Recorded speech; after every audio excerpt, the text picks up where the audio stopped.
دونوں میں الحمد للہ رب العالمین والصلاة والسلام على اشرف الانبیاء والمرسلین نبینا محمد وعلى آلہ واصحابہ اجمعین اما بعد قال ربنا عز وجل في كتابه المبين وما خلقت الجن والانس الا ليعبدون. ہر قسم کی حمد و ثنا، تعریف و توصیف اللہ تبارک و تعالیٰ کے لیے لائق اور سزاوار ہے. درود و سلام نازل ہو انبیاء کرام علیہم الصلاۃ والسلام پر، بالخصوص نبی آخر الزماں جناب محمد رسول اللہ صلی اللہ علیہ وسلم کی مقدس ذات گرامی پر. حضرات گرامی، جیسا کہ آپ جانتے ہیں آج کے درس کا جو موضوع ہے وہ ہے دعوت توحید پر اتنا زور کیوں. یعنی دوسرے الفاظ میں موضوع یہ ہے کہ کون سی وجہ ہے یا کون سی وجوہات ہیں جن کی بنیاد پر ہم اہل حدیث کہلانے والے لوگ توحید کی دعوت پر بہت زیادہ زور دیتے ہیں، اور جب ہمیں موقع ملتا ہے ہم اللہ رب العالمین کی توحید کو بیان کرتے ہیں، اس کے دلائل کو بیان کرتے ہیں، اس کی اہمیت و فضیلت کو بیان کرتے ہیں، اور ساتھ ساتھ توحید کی جو متضاد شے ہے، توحید کی جو اپوزٹ ہے جس کو شرک کہتے ہیں، اس کی قباحتوں کو بیان کرتے ہیں اور اس کے انواع اور اس کے اقسام کو بیان کرتے ہیں تاکہ اس سے بچا جا سکے. تو سوال یہ ہے کہ کون سی وجوہات ہیں. یہ موضوع اس لیے رکھا گیا کیونکہ آپ دیکھیں گے لوگوں کے اندر معاشرے میں بہت سارے ایسے لوگ پیدا ہوئے ہیں جو ہمارے اوپر یہ طنز کرتے ہیں، ہمارے اوپر یہ طعنہ کستے ہیں کہ ان کا سوائے توحید کے اور کوئی دوسرا کام نہیں. یہ جب دیکھو توحید توحید کرتے رہتے ہیں، شرک شرک کرتے رہتے ہیں. تو ہم یہ بتانا چاہتے ہیں کہ آخر ہماری زبان پر اللہ کی توحید کی رٹ کیوں لگی رہتی ہے اور ہم لوگوں کو شرک سے آشنا کرانا کیوں چاہتے ہیں. آج کے درس میں انتہائی اختصار کے ساتھ میں کوشش کروں گا کہ ان بڑی بڑی وجوہات کو بیان کی جائے جو توحید کی دعوت دینے میں ہم لوگوں کو ابھارتی ہے. چنانچہ سب سے پہلی اور سب سے بڑی وجہ توحید کی ہم دعوت اس لیے دیتے ہیں کیونکہ یہی وہ چیز ہے جس کے لیے اللہ تبارک و تعالی نے پوری کی پوری انسانیت کو تخلیق فرمایا. انسان کی پیدائش کا ایک حقیقی مقصد، بنیادی مقصد اور جو مقصد اصلی جس کو آپ کہہ لیں وہ یہ ہے کہ انسان دنیا میں آ کر اللہ تبارک و تعالی کی توحید کو قائم کرے. اور توحید کی تشریح اگر کی جائے تو بہت لمبی بات ہو جائے گی. توحید کہتے ہیں اللہ رب العالمین کو اس کی عبادات میں، اس کے افعال میں، یعنی افعال سے مراد دنیا چلانا، تدبیر کرنا، بارش برسانا، یہ دو چیزیں ہوئی عبادات میں، افعال میں. اور تیسری چیز اللہ رب العالمین کے اسماء اور اس کی صفات میں، وہ نام جو اللہ کے ساتھ خاص ہیں، وہ صفات جو اللہ کے ساتھ خاص ہیں، ان کو صرف اللہ کے ساتھ خاص رکھنا، یہ توحید ہے. اور اسی کو قائم رکھنے کے لیے، اسی کو قائم کرنے کے لیے اللہ تبارک و تعالی نے دنیا میں انسان کی پیدائش کی.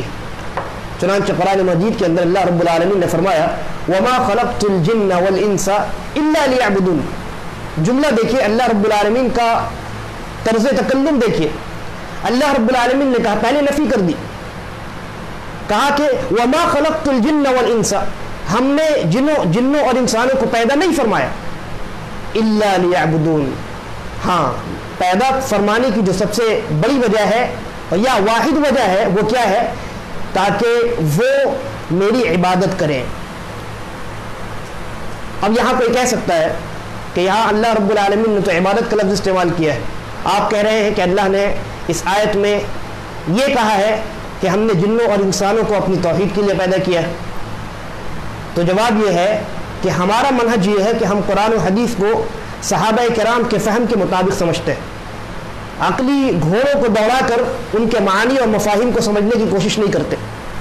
چنانچہ عبداللہ ابن عباس رضی اللہ عنہما بیان فرماتے ہیں اس آیت کی تشریح میں کہ یہاں جو اللہ رب العالمین نے کہا لیعبدون، کہ ہم نے جنوں اور انسانوں کو پیدا کیا تاکہ وہ میری عبادت کرے. عبداللہ ابن عباس رضی اللہ عنہما کہتے ہیں ای لیوحدون، یعنی اس آیت میں لیعبدون کا معنی کیا ہے؟ لیوحدون، تاکہ وہ جن اور انس میری توحید کو دنیا میں قائم کرے. معلوم یہ ہوا کہ اللہ تبارک و تعالی نے جنوں اور انسانوں کو صرف اپنی توحید کو قائم کرنے کے لیے پیدا فرمایا. اس آیت میں بہت ہی عظیم نقطہ بیان کیا گیا. شیخ الاسلام محمد بن عبد الوہاب رحمہ اللہ بیان فرماتے ہیں کہ جب آپ نے یہ جان لیا کہ اللہ رب العالمین نے آپ کو اپنی عبادت کے لیے پیدا فرمایا ہے، اور آپ نے یہ بھی جان لیا حضرت عبداللہ ابن عباس رضی اللہ عنہما کی تفسیر کی روشنی میں کہ عبادت میں جب تک توحید داخل نہ ہو وہ عبادت نہیں ہو سکتی. کیوں؟ اس لیے کہ اللہ نے عبادت کا لفظ استعمال کیا، اور عبداللہ ابن عباس رضی اللہ عنہما کہتے ہیں کہ یہاں عبادت سے مراد توحید ہے. گویا یہاں عبادت سے وہ عبادت مراد ہے جس کی اساس، جس کی بنیاد توحید پر رکھی گئی ہو. تو شیخ الاسلام محمد بن عبد الوہاب رحمہ اللہ کہتے ہیں کہ جب آپ نے یہ جان لیا کہ اللہ نے آپ کو اپنی عبادت کے لیے پیدا کیا، اور وہ عبادت جس کے اندر توحید نہ ہو اس عبادت کو عبادت کہہ نہیں سکتے، تو ایسی صورت میں، اور پھر مثال بیان کیا کہ مثال کے طور پہ نماز ہے. جس طریقے سے نماز بغیر طہارت کے نماز نہیں ہے. اگر کوئی انسان بغیر وضو کے نماز پڑھ لے، ناپاک ہو، بغیر غسل کے، اگر اس کے اوپر غسل واجب تھا اور بغیر طہارت حاصل کیے ہوئے نماز پڑھ لے، تو کیا نماز اس کی مقبول ہے؟ کیا اس نماز کو نماز شرعی کہیں گے کہ شرعی طریقے پہ اس نے نماز ادا کیا؟ نہیں کہیں گے. اسی طریقے پر جب عبادت میں، شیخ کہتے ہیں جب عبادت میں شرک داخل ہو جائے، یعنی عبادت توحید سے خالی ہو جائے، تو ایسی صورت میں وہ عبادت نہیں رہ جاتی، وہ عبادت فاسد ہو جاتی ہے، شرعی عبادت نہیں قرار پاتی. مثال کے طور پہ ایک انسان نماز میں داخل ہوا اور وہ بے وضو ہے، با وضو نہیں ہے، تو معلوم ہوا کہ عبادت در حقیقت وہ عبادت ہے جس کی بنیاد، جس کی اساس توحید پہ ہو. تو اب اس آیت کو دوبارہ پڑھیے اور اس معنی کو تازہ کیجیے کہ اللہ رب العالمین کا فرمان، میں نے جنوں اور انسانوں کو صرف اپنی عبادت کے لیے پیدا کیا. کون سی عبادت؟ وہ عبادت جس کی اساس، جس کی بنیاد توحید پہ رکھی گئی ہو، اصل توحید ہو، اور اس توحید کے تقاضوں میں سے سب سے عظیم تقاضا اللہ رب العالمین کی عبادت کرنا ہو.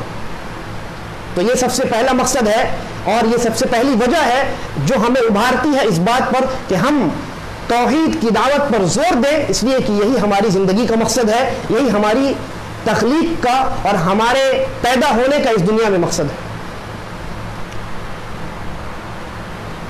یہاں ذرا غور کیجئے، کوئی انسان جو بہت زیادہ احسان و سلوک کرنے والا ہو، بہت اچھے اخلاق کا حامل ہو، غریبوں اور فقیروں کی بہت مدد کرتا ہو اور بڑھ چڑھ کر حصہ لیتا ہو، لیکن اس کی زندگی میں توحید نام کی چیز موجود نہ ہو، اس انسان کی عبادتیں شرک پر بنا کرتی ہوں، تو کیا اللہ تبارک و تعالی اس کی دیگر تمام عبادات کو قبول فرمائے گا؟ جواب یہ ہے کہ نہیں قبول فرمائے گا. قرآن مجید کے اندر اللہ رب العالمین نے ایسے لوگوں کے تعلق سے جو دنیا کے اندر اعمال تو انجام دیتے ہیں لیکن اللہ رب العالمین کی توحید کو قائم نہیں رکھتے، کہا وَقَدِمْنَا إِلَى مَا عَمِلُوا مِنْ عَمَلٍ فَجَعَلْنَاهُ هَبَاءً مَنْثُورًا. قیامت کے دن ان کے اعمال جب اکٹھا کیے جائیں گے تو اللہ تبارک و تعالیٰ کہتا ہے کہ ہم ان کے تمام اعمال کو اڑا دیں گے اور اس کی کوئی حیثیت، کوئی قیمت باقی نہیں رہے گی. سورہ غاشیہ میں اللہ رب العالمین نے کہا عاملۃ ناصبہ تصلی نارا حامیہ، کہ کچھ لوگ ایسے ہوں گے جن کے چہروں پر ذلت چھائی ہوئی ہوگی، اور قیامت کے دن ان کے ان اعمال کی وجہ سے اللہ تبارک و تعالیٰ جہنم میں داخل کرے گا. لہذا دنیا میں ان اعمال کی وجہ سے سوائے ایک چیز کے کوئی دوسرا اثر نہ ہوا ہوگا. کون سی چیز؟ انہوں نے عبادتیں کی اور ان عبادات کی وجہ سے صرف وہ تھک گئے، صرف تھکے، اس تھکنے پر ان کو کوئی اجر و ثواب نہیں ملا. تو معلوم یہ ہوا کہ اگر عبادت میں توحید ہے تو عبادت قابل قبول ہے، اگر عبادت میں توحید نہیں ہے تو عبادت ردی کی ٹوکری میں ڈال دی جائے گی. اب اندازہ لگائیے کہ وہ لوگ جو یہ کہتے ہیں کہ آپ صرف توحید توحید کیوں کرتے رہتے ہیں، ان کے اس طنز کی حقیقت کیا ہے اور ان کے اس طعنے کی حقیقت کیا ہے؟ بھائی جب آپ کی عبادت میں توحید نہ ہو تو آپ کی عبادت قابل قبول نہیں ہے، لہذا آپ اساس اور بنیاد کو قائم کیجئے گا یا اس کے اوپر ایک جو عمارت بننے والی ہے سارا پیسہ اس کے اوپر خرچ کر دیجئے گا، جب تک بنیاد مضبوط نہ ہو کیا وہ بلڈنگ کھڑی رہ سکتی ہے؟ نہیں رہ سکتی۔ لہذا ہم بنیاد کی جانب بلاتے ہیں، ہم اساس کی جانب بلاتے ہیں تاکہ اس کے اوپر جو عمارت عبادت کی کھڑی کی جائے، اخلاق حسنہ کی کھڑی کی جائے، نیکیوں کی اور اعمال صالحہ کی کھڑی کی جائے، وہ باقی رہے اور اللہ تبارک و تعالیٰ کے ہاں اس کا وزن ہو اور وہ قابل قبول ہو سکے۔ تو یہ سب سے پہلی وجہ تھی، اور بھی بہت ساری باتیں ہیں لیکن بہت ہی اختصار کے ساتھ میں بیان کر رہا ہوں۔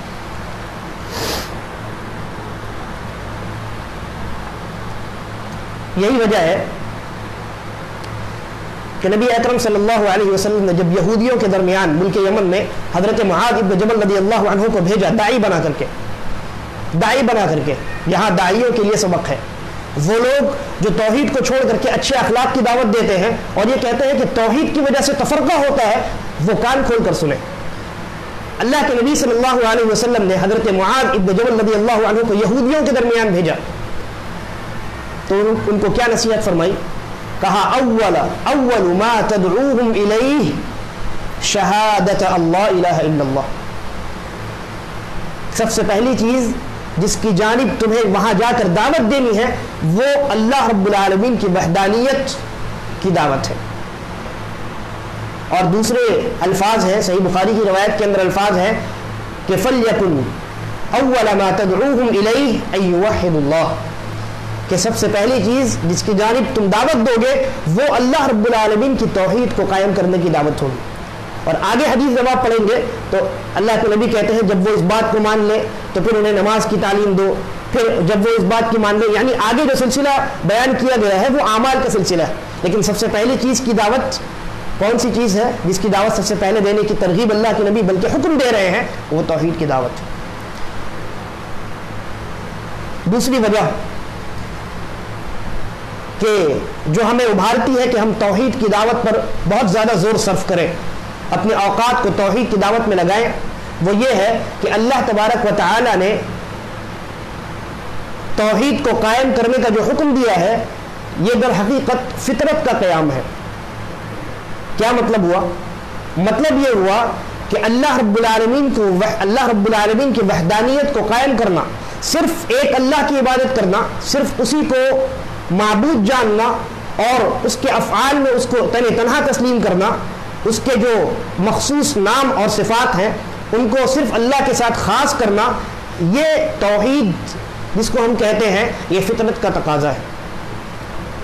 لہذا نبی اکرم صلی اللہ علیہ وسلم بیان فرماتے ہیں کہ کل مولود یولد علی الفطرہ، ہر بچہ فطرت پہ پیدا ہوتا ہے، فطرت یعنی توحید پہ پیدا ہوتا ہے۔ اگر اس بچے کو کسی دوسرے مذہب میں منتقل نہ کروایا جائے تو ایسی صورت میں وہ اپنی فطرت پہ چلے گا اور نتیجے کے طور پہ وہ توحید پر چلے گا۔ لیکن ہوتا یہ ہے کہ فَأَبَوَاهُ يُحَوِّدَانِهِ أَوْ يُنَصِّرَانِهِ أَوْ يُمَجِّسَانِهِ، پھر اس کے ماں باپ اس کو یہودی نصرانی یا مجوسی بنا دیتے ہیں۔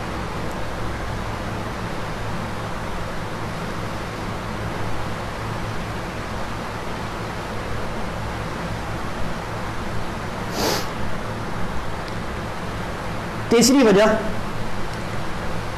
کہ ہم جس کی وجہ سے یا جس کی بنیاد پر لوگوں کو توحید کی جانب بلاتے ہیں اور شرک سے دور رہنے کی تلقین برابر کرتے رہتے ہیں، وہ یہ ہے کہ یہی وہ دعوت ہے جسے اللہ تبارک و تعالی نے انبیاء کی دعوت قرار دیا ہے۔ جتنے انبیاء آئے ان تمام کی دعوت کا محور و مقصد توحید تھی۔ چنانچہ قرآن مقدس کے اندر اللہ رب العالمین نے بیان فرمایا لقد ارسلنا نوحا الى قومه فقال يا قوم اعبدوا الله ما لكم من اله غيره، کہ ہم نے نوح علیہ السلام کو ان کی قوم کی جانب بھیجا، انہوں نے کہا کہ اے میری قوم اللہ کی عبادت کرو، ما لكم من اله غيره، اس کے علاوہ تمہارا کوئی معبود نہیں، اسی کی عبادت کرو۔ یہاں کس چیز کی دعوت دی جا رہی ہے؟ حضرت نوح علیہ السلام کتنے برس تک اپنی قوم میں رہے؟